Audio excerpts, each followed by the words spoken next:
We're just here for Zen Looker.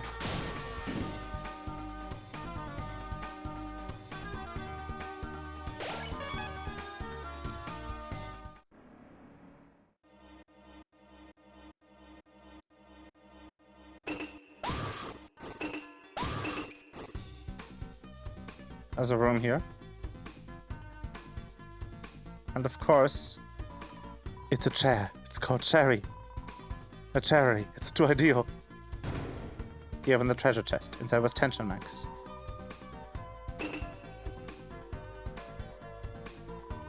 You ruined the Zen and now I have to use my big fluffy tail to swish it all up.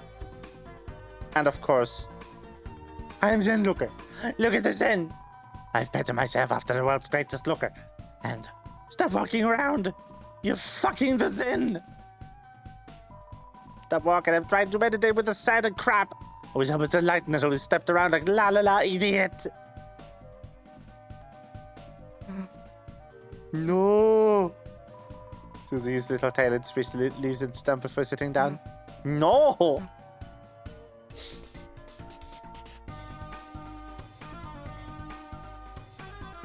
Big fan of just... Won't somebody please help me? Oh yeah, all of the lines from the Shino Beetle are Beatles references.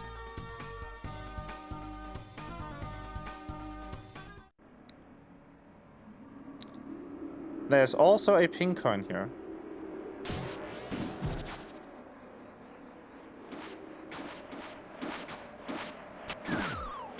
I'm bad. Beatles. The band?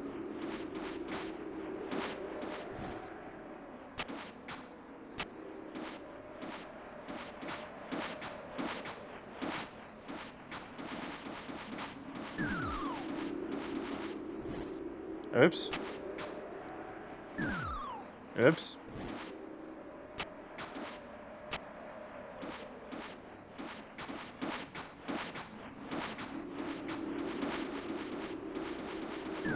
No! Why? Why not?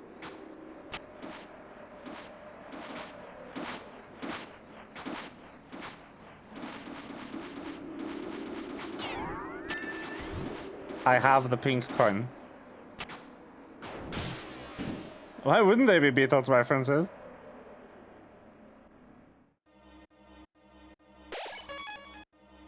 I think I did the Sand Fox, right? Yay! Ooh, my color changed. Does it my name change too? Yes, Aqua. Yes, it does. But you get to pick it. I love Aqua.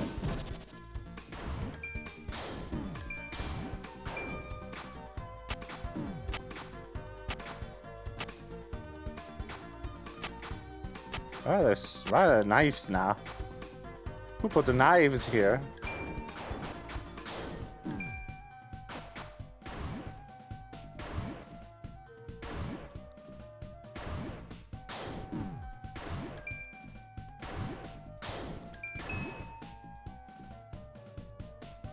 Ah!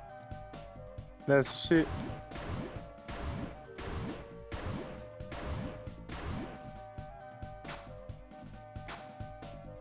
Aqua dropped all of those girls' golf balls down the chute.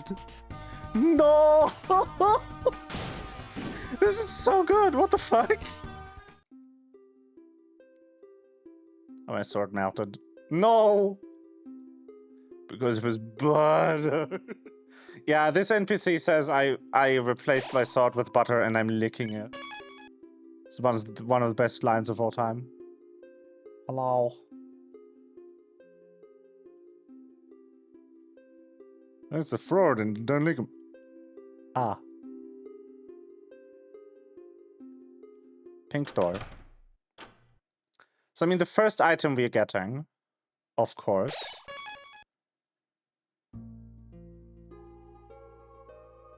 has to just be this one, right? Oh no, it has to be greens.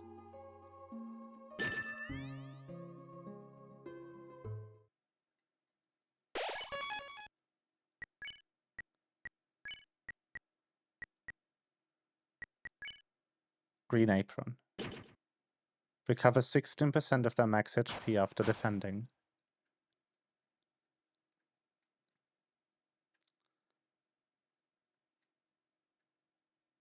Yippee. Goodbye, John Mantle. And that's kind of everything I wanted to do here. I just wanted to show you Zenlooker. Binge. Binge! I love Green. Green is the best character in Deltarune Chapter 5. Just hands down. Also, this is the saddest room of all time.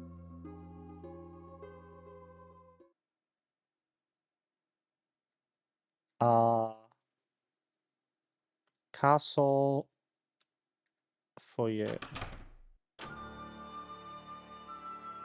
Hey, Green. There's also one thing here that I wanted to show you. Because now that I have defeated Pink, there's so much more stuff here.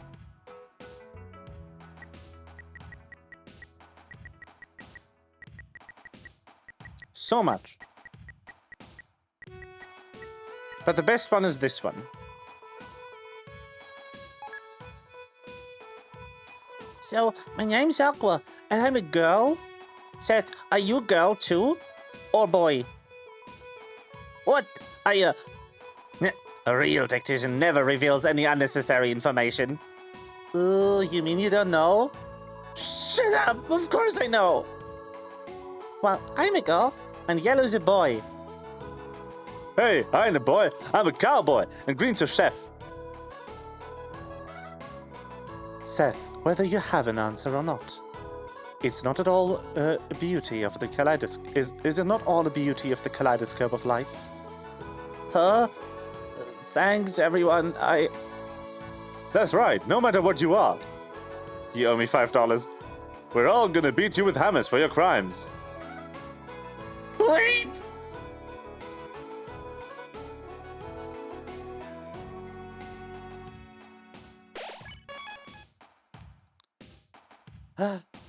And then, of course...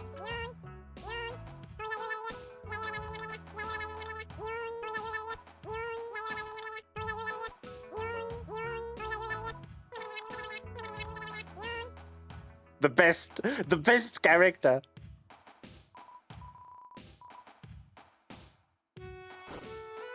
Unmatched. I love how the tail blushes. It's so cute. Blushy tail. Boss, I'm trapped. No.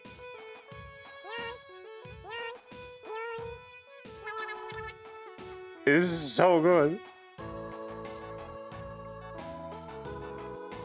Friend.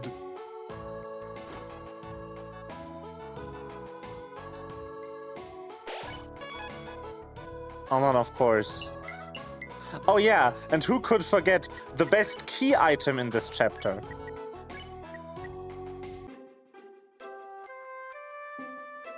This is a lot.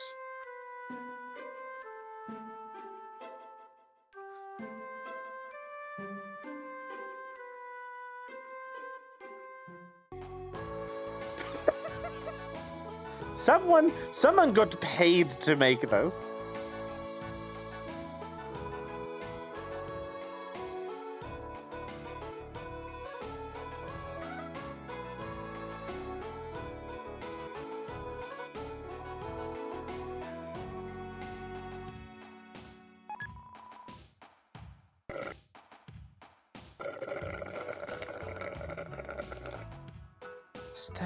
There's technically one more thing I could do before I go and end stream, even if it's a bit shorter.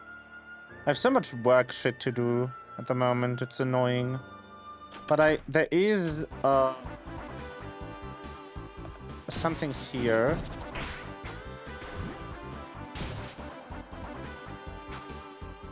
We're trying the annoying room again.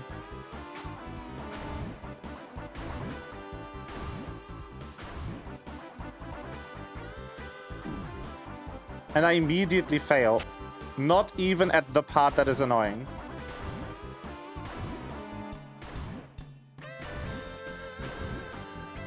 It would still be a short stream. I have to work tomorrow.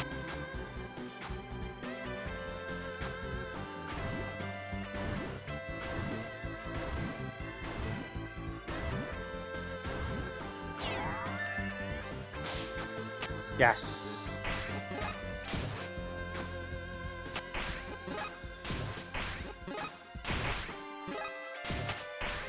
I fucked that up.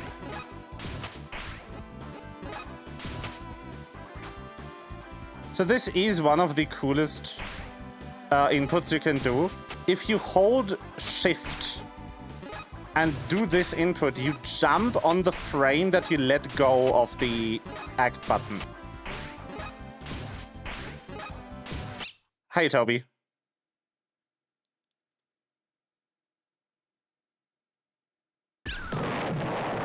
Toby!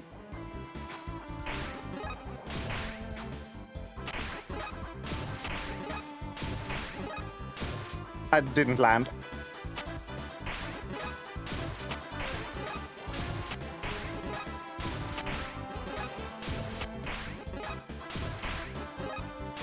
I didn't land again.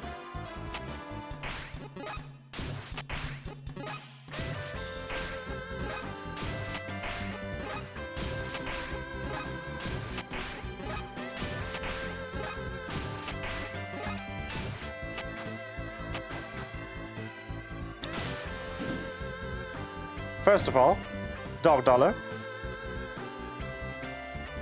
Second of all, dude, we should upgrade your room's ladder.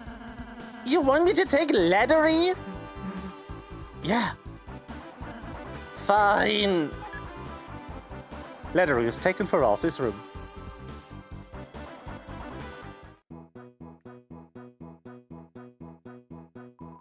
It looks like a crow, but the nameplate says more. It's licking the canvas at hyperspeed. A layer of bromine is forming. What's certain is that it must be some kind of burb. It looks like a Floridin, but the nameplate says Yucca. It's drawing a bathtub using its fluffy tail on the canvas. Wait, is that tail real or not? This is where we draw bromides for Master Flowery. His long legs, his shining smile, his perfect figure. Yes, we draw them exactly like he asks. Of course, he plays in Flowery dollars. That's perfect. We can buy more bromides. You found something incredible on the ground. It was added to your key items.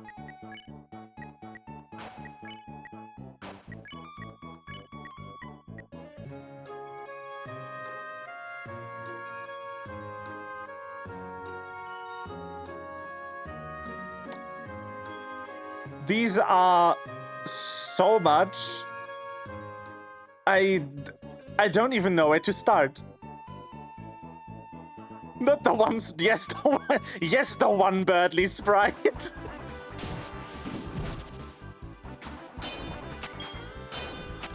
Anyway, so those names are, I believe, the designers of the two enemies. That they are here as. And that is most of the secrets I missed last time. I just want to do this again. It goes down to Pink's room.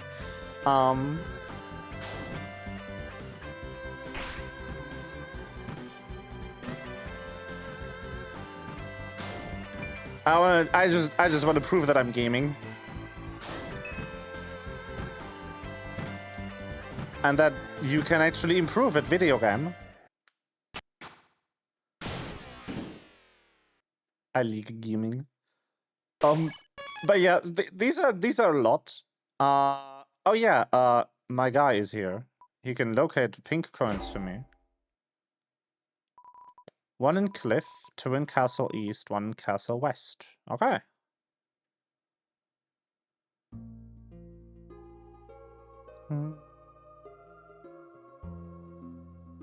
This is insane. These are insane items, by the way. The ones that are really good are Green's Apron, which again, it heals you on block. And the Spectacles, which make your iframes longer. This one's kind of shit. It makes Susie's pacify move cost less. Which requires the enemies to be sleeping. This one's okay. It's kind of the same idea, but it makes Ralsei's pacify move cost nothing.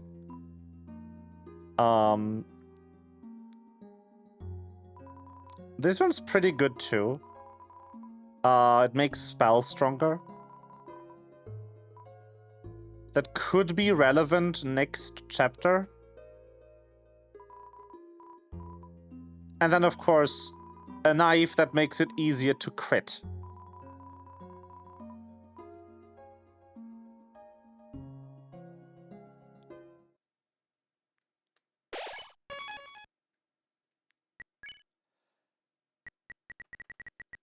I don't know if I'll use it, because I have the Black Shard, which, like, look at how much more attack these two have compared to Ralsei.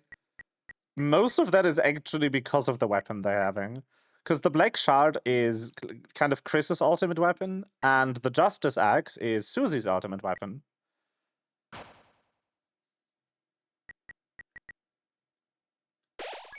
And we don't have Ralsei's ultimate weapon yet. Anyway, I need to go find the other pink coins, so I can buy the 2 more items. You can only get 3. You can't get all of them. And then I need to go and finish the game again. And then we're good. I have the Shadow Crystal. And I have the egg. In the Phoenix Wright trial gimmick fight, if you have the egg by the time you get there, which you can, because the egg secret is really early in this chapter, the egg appears as evidence, and you can go to the egg, and it says, this will be evidence for, you will know what it's evidence for when it happens, which could mean nothing. And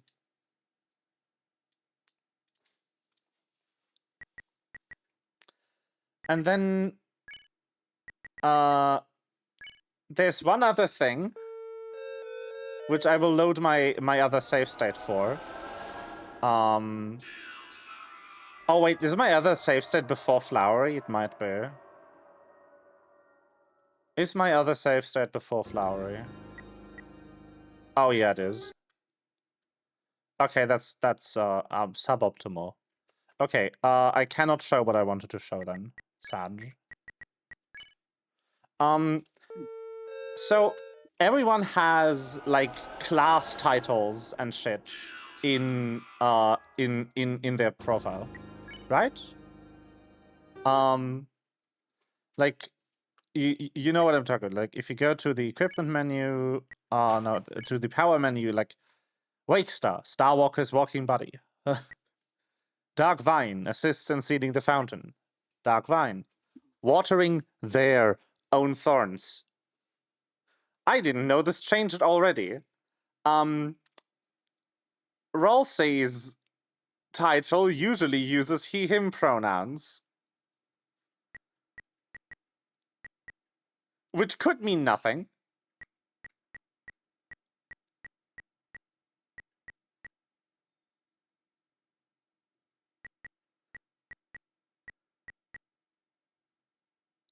It could mean nothing.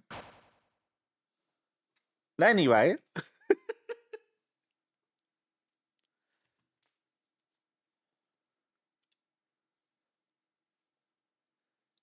So, there is 2 good outcomes for this storyline. The first good outcome is that Ralsei stays a gender non-conforming boy. And we have gender non-conforming rap in this video game. And the second good outcome is that Ralsei transitions by the end of the game, which would not only mean we have transition live on stage, but also it would mean a very nice narrative arc for Ralsei as a character, and a very nice narrative arc in the overarching storyline of Deltarune, because the prophecy specifies a prince alone in the dark. And Ralsei transitioning would make them a princess, which would defy the prophecy, because the prophecy is very, very literal. The prophecy contains predictions such as the enemy will say toothpaste and then boy. Like, down to the exact words Lancer uses to bully Ralsei is in the prophecy. It is very detailed. It's not a vague prophecy. So any single one thing changing in it would kind of mean a defiance of fate. It's a hyper-specific prophecy. So we have two good outcomes. One of them is just having a very fluffy, very cute, handsome, adorable boy. And the other option is having a very cute, adorable, lovable girl. And both are good choices. In fact, actually, there's one more thing I want to show you. I lied. There's one more thing before I turn off stream.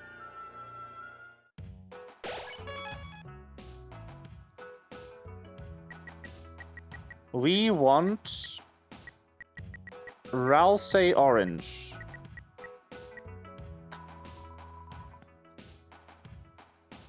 Take a break for 20 flowery dollars? Of course. Susie was pulling my ear to have me talk to you. I have to say, I'm sorry for calling you a mouse.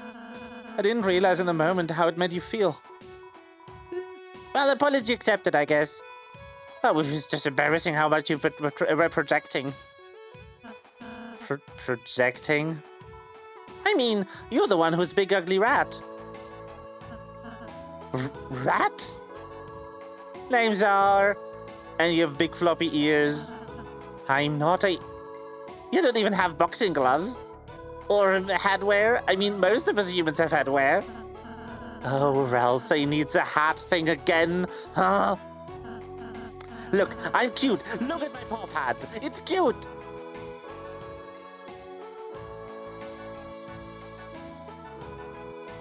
Okay, it's cute. Which could mean nothing.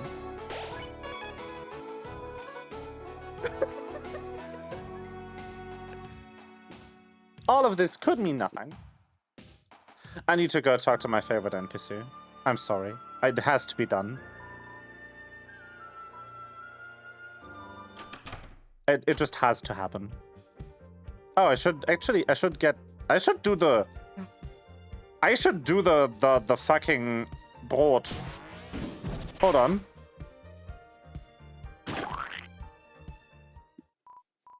What, you brechen my Brot? Yeah, I was preparing for that. Next time you brechen my Brot. If you don't brechen smash an all circular dough in 20 seconds, my Brot will be brought back to life.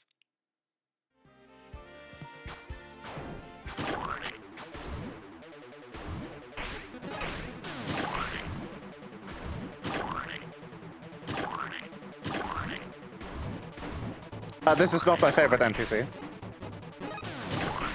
Hop Chef just happens to be en route to my favorite NPC.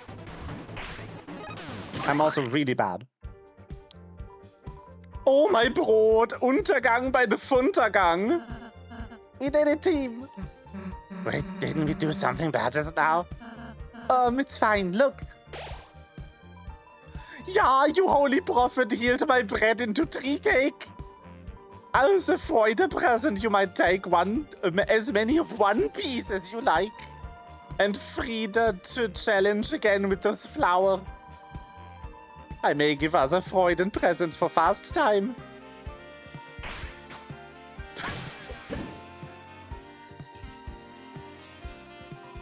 Does my tree cake bring Freude to your young buds? Nah, if not, why not challenge my circular door? Try using the jumping singer.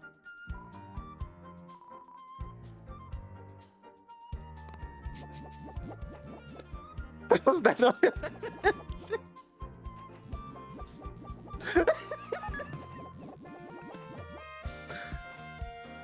because this is my favorite NPC. I was supposed to guard you, but I think someone was impersonating me. Impersonating me, my big fluffy fucking tail. Gross. You wetted my giant tail. Now I need to swish it around to dry it. Whoa! Destroys buildings because it's so big. You guys! Feeding the local wildlife. Did I ever get this chest? I did. Look at all the foxes.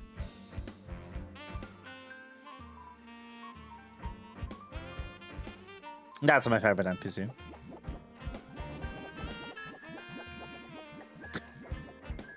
This joke brought me back to life is very good. I will be happy to report to you, Melva. Yes. I will be happy to report to you, Melva, that in fact the first time you talk to Hops Chef, he also says yippee, which means that someone on the Deltarune dev team knows that the kid is German in the yippee meme. Someone on the Deltarune dev team definitely loves the little German boy Tumblr meme.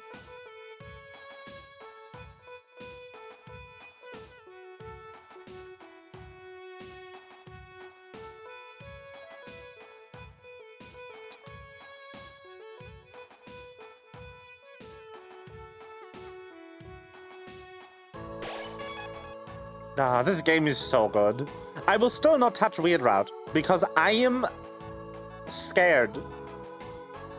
I am a little baby.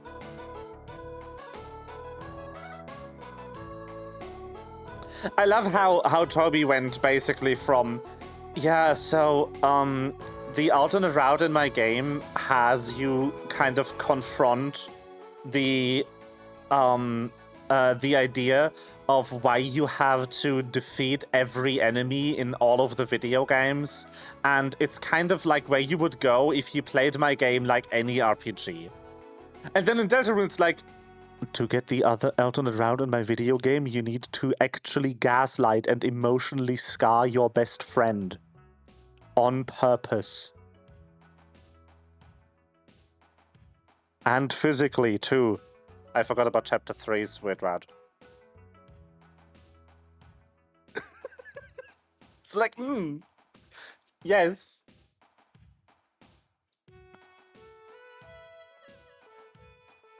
You also may or may not kill Birdly, in the Weird Route. I'm not sure though. I'm not sure if he's dead. Also, one thing that's really interesting to point out is Deltarune was never meant to release chapter by chapter. Toby's original plan was to release Chapter 1 as a demo, which is why it was free, and then release all the other chapters as soon as the full game was done. But he also kind of realized that maybe making people wait another 12 years is probably a bad idea, which is why we got the chapter-by-chapter releases. But that also means that a lot of the narrative of this game was originally intended to be experienced in one go. So a lot of choices that might feel weird because the story is being told, drawn out over years, could make perfect sense. If the story was experienced in one big chunk. Like, there's arguably a world where the game might be better if you actually waited until Chapter 7 is out before playing it.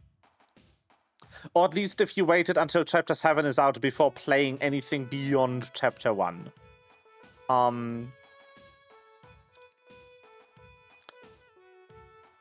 And then, of course, my absolute favorite thing about online communities is that people are, for some reason, upset at the trans Ralsei theory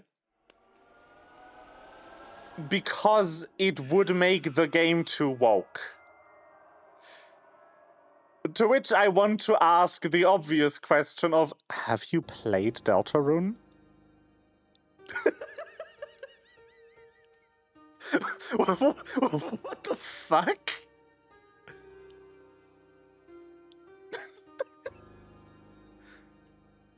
Have you played this game? There is actually people who are playing this game, like, eyes closed, fingers in their ears, going la la la la la la la la la every time half the cast is on screen. The main character uses they, them pronouns, and no, it is not up for interpretation.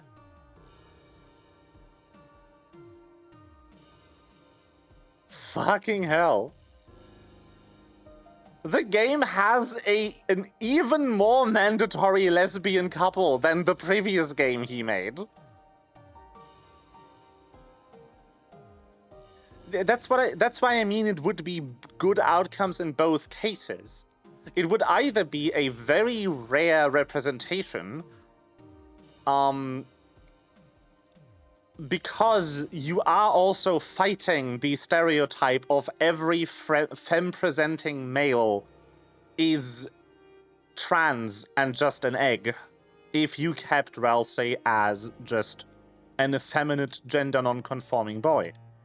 But it would also, in Ralsei's case, very nicely conclude two narrative arcs if they were to be transitioning. And I mean, it's not like Deltarune and Undertale don't have trans characters in them.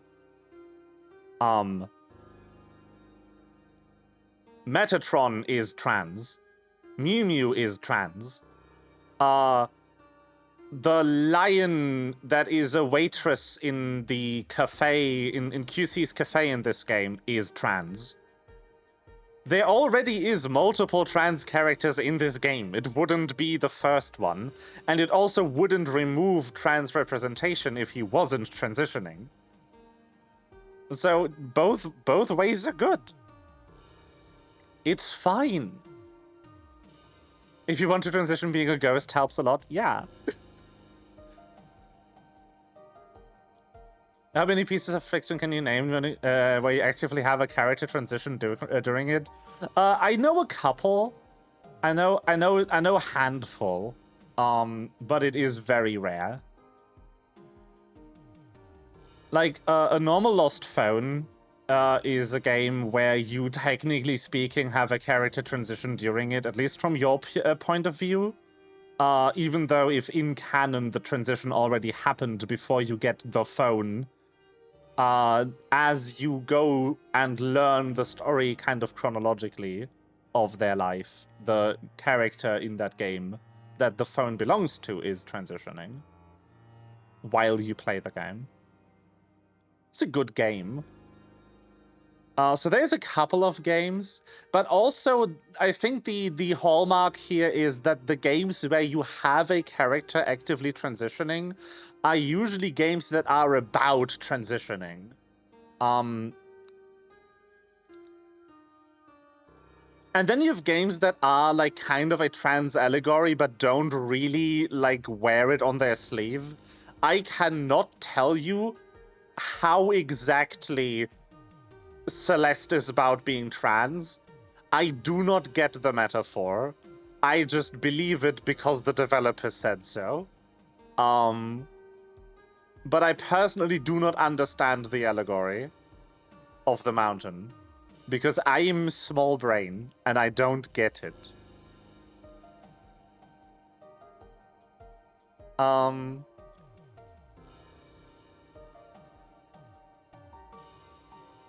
It could be a metaphor for a lot of things, yeah.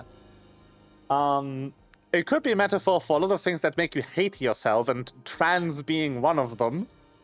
But yeah, not the point. The point I'm trying to make is it's very rare for a game that has a transition story in it where the transition story isn't the point and the transition story isn't told by allegory. That is a very rare thing to happen in a video game. And Ralsei would be a prime candidate, but I also wouldn't be mad if they don't. Because then we get to keep cute, fluffy boy. There is also the mini-game in this chapter where if you get a time of 18 seconds or faster in the early game, you get to see Ralsei in a dress. And then Ralsei says, like, I've never tried being a princess before. And I would really like to try it, if that's alright with you, of course, Chris. And then you have the option of saying, nah, bro. And yes, of course. And both choices are, like, very telling. Because it really tells this, like, Ralsei wants to experiment with presentation at the moment.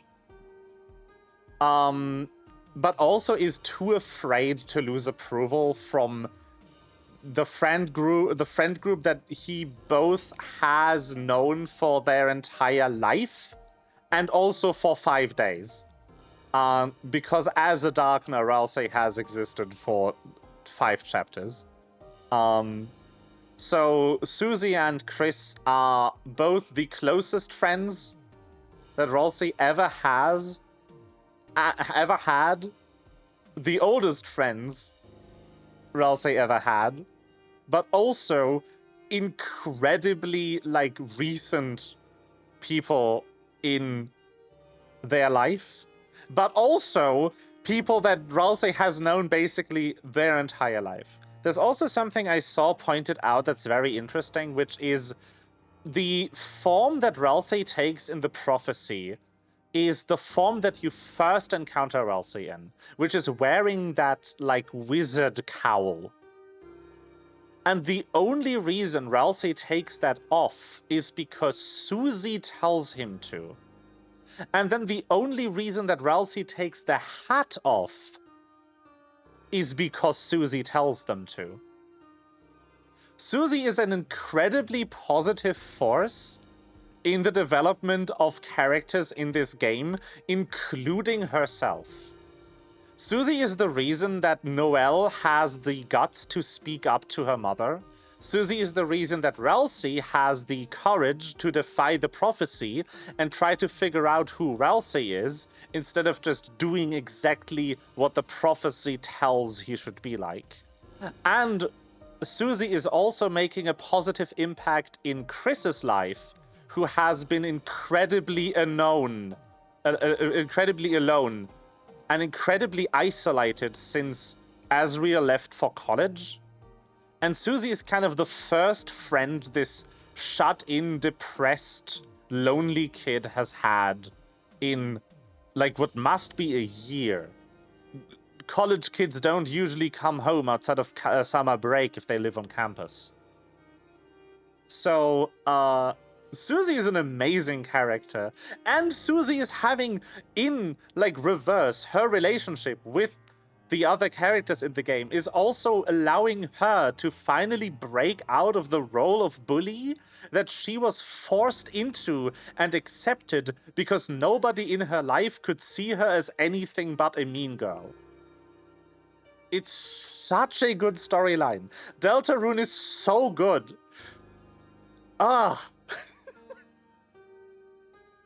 Deltarune is an amazing game. And this chapter will make anyone cry, unless you are completely soulless. If you do not cry at least once during chapter 5, get help.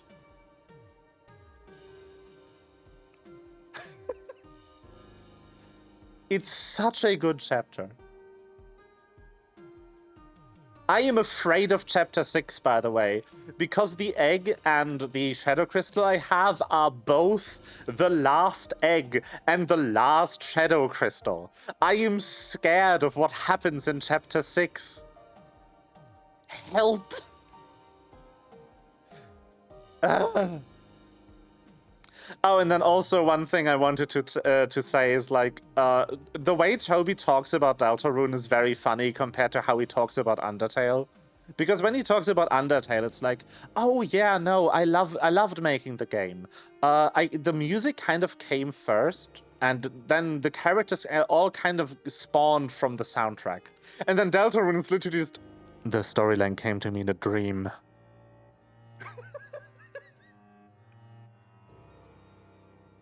It's so good.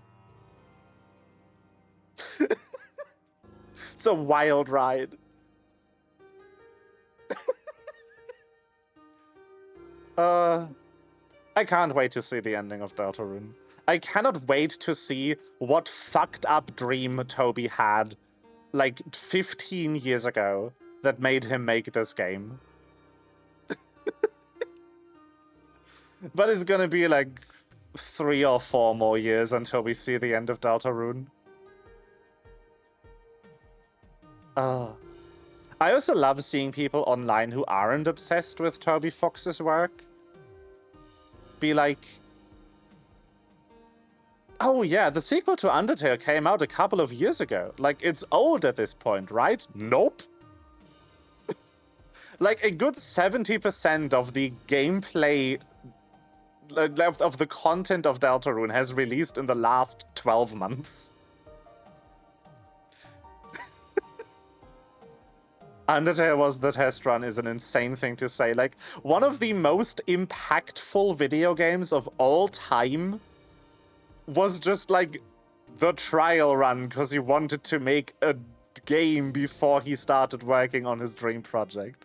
It's like, ah, yes, of course. I also changed the indie game landscape forever with, like, the demo for the game I actually want to make.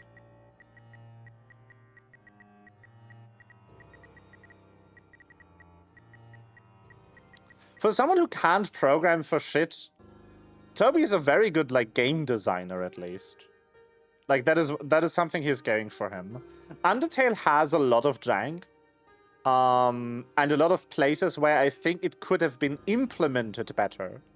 But when you play Undertale, you can tell that the design was good, and the reason why the gameplay is middling at times is because Toby didn't know how to make the design work better. Like, a couple of the bullet patterns definitely could have been better. Some of the gameplay definitely could have been better in Undertale. In my opinion. But it's definitely clear that it was a skill issue in implementation. Because the base game design for Undertale is very solid. It's just also very, very janky.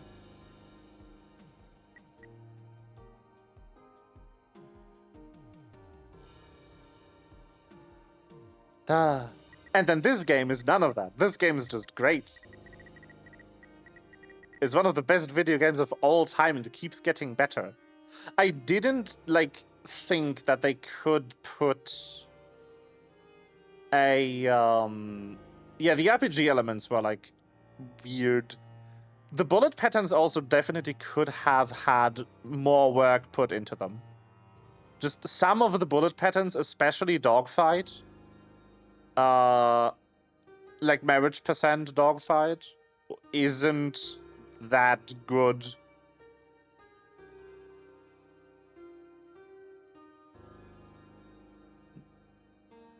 You can kind of feel what order the game was developed in by just rising quality in fight design and bullet patterns. When you play Undertale, you know which of these fights he hasn't touched near end of development. And you know which ones he made, like, very near the end of the dev cycle.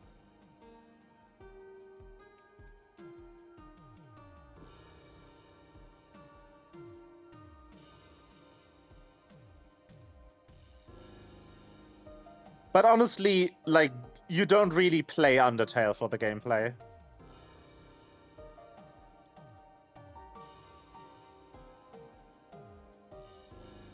if you praise Undertale for the gameplay, it's like...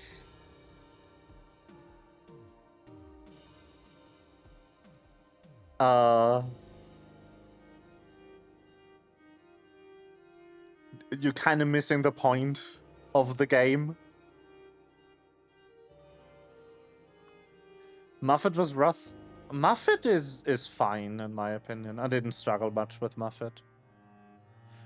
The thing that made me rage quit Undertale the first time I played it was the early encounters, actually.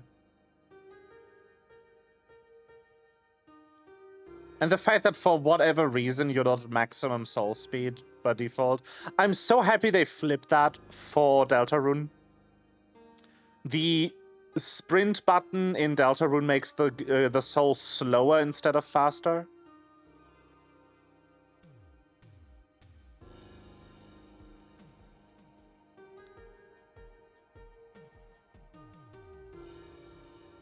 Oh yeah.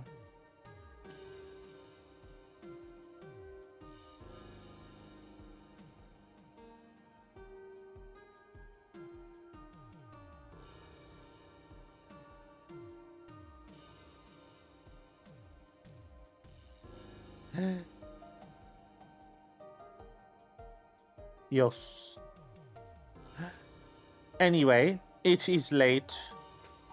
I hope you had a good time, even though Bistro is a critically undercooked video game, unfortunately. I hope you enjoyed Zen Looker. Binge? Binge is one of my favorite words.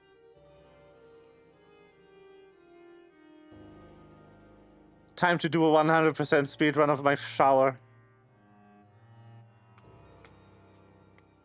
Zen maxing. I'm Zen maxing so hard.